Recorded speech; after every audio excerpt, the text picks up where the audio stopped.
17 years old, and I'm in a dark, quiet room.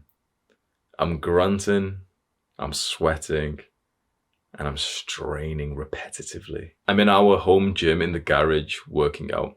My brother's recently got me into weightlifting. It's like this new thing that I'm doing where you lift these weights and you're trying to get bigger muscles, and it seems like super, super fun. And so I'm here, and last week I hit this weight. So I'm going to look around for the smallest little weight. Here we go, and I'll add that in. And instantly it clicks into my mind that this is the way I progressed on RuneScape, on the video game that I've been addicted to for like 10 years. That the desire to make progress has always been inside me, but it's just been brainwashed, manipulated, and stolen by games, so that I grew up leveling up in video games instead of the real world. So I put the extra weight plate onto the dumbbell, put it onto the other one, and I'm doing bicep curls and literally just thinking where I could have been in life if I started this mindset earlier of leveling up in the real world instead of in the virtual world. Now, there's something super interesting in that same study, the marshmallow experiment. They found that if they complimented or criticized the children for their performance on their work or school, it changed how much they were able to resist the marshmallow. So right here, right now, what do you think would happen if we complimented you, like 4-year-old you, on his little schoolwork whilst you were trying to do the marshmallow experiment? You know, you've got this one marshmallow, but if you wait 15 minutes, you can have these two.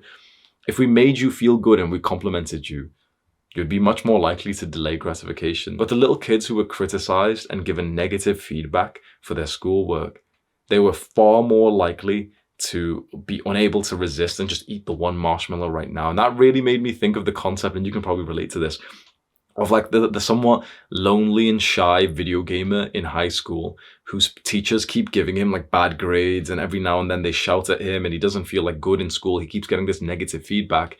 And so he goes home and plays video games. Of course he does. Because with this like quite inhumane education system, some kids don't perform well in it. I didn't. I always got like quite below average grades, like D's and E's, and there was a couple of F's and everything. And my family are quite high performing in this. You know, I'm brown, so my brother performed really well. He got A's and A stars. My sister performed really well. She got A's and A stars. And here's me, like the dumb kid of the family, underperforming every single day, every single exam, underperforming than my brother and my sister, getting compared to them. Getting shouted at by my father. Oh, you didn't study for this one. You didn't revise for this one. Teachers telling me, you know, being angry at me. Sometimes I wasn't able to understand the test or the homework. So imagine that in my life. Where am I going to go other than the virtual world? Because in the real world, I'm failing. I keep messing up. People don't like me. My friends keep like essentially bullying me. Girls don't like me. Teachers are shouting at me. My dad's shouting at me. But in the virtual world, I'm a dragon slayer. In the virtual world, I'm doing quests and killing demons and Dracula and vampires, and I'm doing cool shit. And, you know, I'm quite a high level in there because I've been grinding. And so when I do meet other people in these video games, they actually respect me and give me status and compliment me. A young man is just going to go where his status is higher. He's just going to go where he's complimented and where he feels like a sense of social connection and brotherhood. And when we don't feel that in school, then you are going to go to video games. You are going to form that sort of peer circle of gamers. Can we blame these like teenagers who are totally addicted to video games?